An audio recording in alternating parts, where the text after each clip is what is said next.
Tim, thanks very much for joining us. I'm always interested in this show to give people an opportunity to explain A, who they are, and B, how they got into the position that they're currently in. So for those of us who are not familiar with you, just give us a quick rundown in your own private personal career. Well, I have a master's degree in economics from UCT, which I received, and a few months afterwards started working for the Democratic Alliance as an economics researcher. That was in 2004. The career I had before that for a little while was investment banking, where I worked for SCMB in Johannesburg. But pretty much ever since 2004, I've been involved in policy at the DA and political management. I ran Tony Leon's office for 2 years. And after the 2006 election campaign, I took a 2-year sabbatical to travel around Africa. But the bug had bit, and I came back in 2009, worked on Helen Zille's campaign to win the province of the Western Cape, and then got elected to Parliament that year. I served initially in the National Council of Provinces, and then moved to the National Assembly, where I now serve on the Portfolio Committee on Finance, sorry, the Standing Committee on Finance. Excellent. So you are in fact involved in the parliamentary process, and as a result of that you get involved with the actual discussions, the budget and so on and so forth. But in addition, you take on a role in the party evolving its economic strategies, and I did see that you guys brought out a draft budget just before Minister Pravin Gordhan came out with the actual budget speech. From your perspective, do you think that the DA is gaining traction with its economic ideas, and that they're, for the members of the public out there, adequately differentiated from those of the ANC? Absolutely. The thing we're most excited about is what we call our 8% project. It's a realignment of our economic policies around the goal of achieving 8% economic growth in South Africa. And we've already published a diagnostic of the constraints to growth in South Africa, and we're busy working on a comprehensive plan to drive economic growth to 8%. And I think the alternative budget that we published a few weeks ago was really our plan for what we would do with the fiscal constraints that the Finance Minister has. And we treated it as an 8% growth budget. So we thought, how can we budget for growth? What can we spend money on? How can we change tax policy? Where can we save costs to try and stimulate economic growth in South Africa? Because the 2.7% that Treasury is forecasting for this year is frankly abysmal when you look at the fact that Africa is growing at 5.5% and the rest of the world is growing even faster than us at 3.3%. So we're lagging not only our continent but the entire world. So the budget we tabled, we think, has some interesting ideas on how to accelerate growth.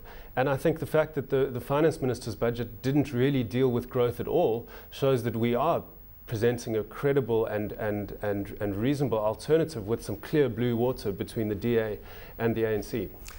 And in a nutshell, what are the key issues, in your opinion, that prevent us from getting to that 8% number? We focused our alternative budget on three main things, and the overriding objective was to accelerate growth, and the philosophy of what we were trying to do is inclusion in the market. We believe not only that the state needs to intervene where markets fail, but the state needs to intervene to make markets fairer, because too often markets are dominated by a few players. And the state needs to make markets fairer and allow people a fair footing to compete. So we focused on tax policy that would help small businesses compete in sectors that are dominated by larger players. We focused on policy that would help labor market outsiders, so some of the millions of unemployed people who don't have a foot in the labor market, to get into that market. And then we tabled some suggestions around helping workers get a stake in the companies that they work for. So how do we focus on broadening employee share ownership? So our thrust this year was about inclusion, was about opening up markets to proper competition as the first step towards driving growth. Okay, the issue of social grants. I remember with the the local government elections rather last year, there were people who said, look, the ANC was the party which brought me my social grant. Before 1984, I was treated extremely badly by the national government. Therefore, I'm going to vote ANC and I'm going to continue voting ANC. From the perspective of the DA, what's your view on social grants generally, whether they ought to be extended or narrowed, and the quantum thereof? Look, I think our social grants strategy as a country is focused on helping those people who can't help themselves. And that's entirely appropriate, and it's something that is the right thing to do, and we support it wholeheartedly. I mean, your grants right now are going to old age pensioners, they're going to children who can't look after themselves, and they're going to the disabled or people who are ill. So we believe that those people need to be on those grants. What we don't believe is that people should be unemployed, should be locked out of the labour market. They're two different stories. Our policies would retain the social grants at the level we have them now, but we would work much harder to get people included in the labour market and not dependent through these networks on surviving on their grandfather's social grant or their grandmother's social grant, for example. It's about getting those people that are actually dependent on social grants through somebody else, productive players in our economy. Yeah, so that's our view on social grants. I think we fully support the position that the government's taking right now, but unfortunately there are too many people who are potentially economically productive that are dependent on other people's social grants, and our challenge is to get those people involved in the labour market.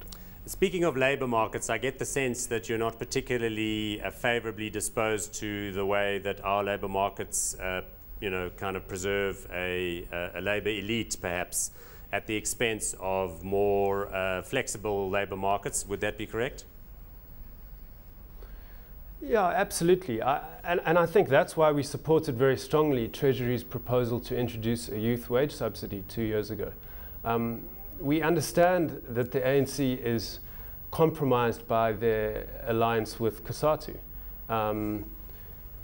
Of course, if we were the national government, we wouldn't be in alliance with COSATU, and we'd be able to implement policies that the labour unions and COSATU in particular wouldn't be happy with. But that was the genius of what the Treasury and the President proposed 2 years ago with that youth wage subsidy, because it would help break down the structural rigidities of the labour market without adjusting the conditions of employment for workers. So that's why it's even more tragic that the implementation date of the 1st of April this year is not going to be met. And it seems that COSATU's been able to block that subsidy at NEDLAC. And this is the reason why we've been very strong on the Finance Minister simply ignoring COSATU's opposition at this point and implementing it to the benefits of 3.2 million unemployed young people in South Africa. Tim, I know Cape Town is your home, and I know also you're a keen surfer. What's that about, and how do you match your political obligations with your need to hit the waves? Well, the truth is that my political obligations crowd out my need to hit the waves. I don't think I've surfed for the last few weeks since it's been budget time. I was in Joburg for work this last weekend. I'm now back at work on this week in Cape Town. I'll probably try and have a surf sometime in the next month, but certainly we're focusing on economic policy and working to propose alternatives and hold the ANC to account, and I'm afraid surfing is the loser there. Okay, one more strictly non-serious question, and that is that I noticed on Twitter, where you are active, that there are some women from the Eastern Cape who've announced that if everybody in the DA is as good looking as you are, that they're therefore going to swear their allegiance now to this political party. It is true that you look like a slightly younger version of Timothy Dalton. I know that everything in politics is personal. Are you comfortable with being raised in the party profile in this fashion? I'm very comfortable being happily married and expecting my first child at the end of June. And I hope that the young women in the Eastern Cape look at our policies that we're proposing to drive growth and create jobs for some of the millions of unemployed young people in South Africa today.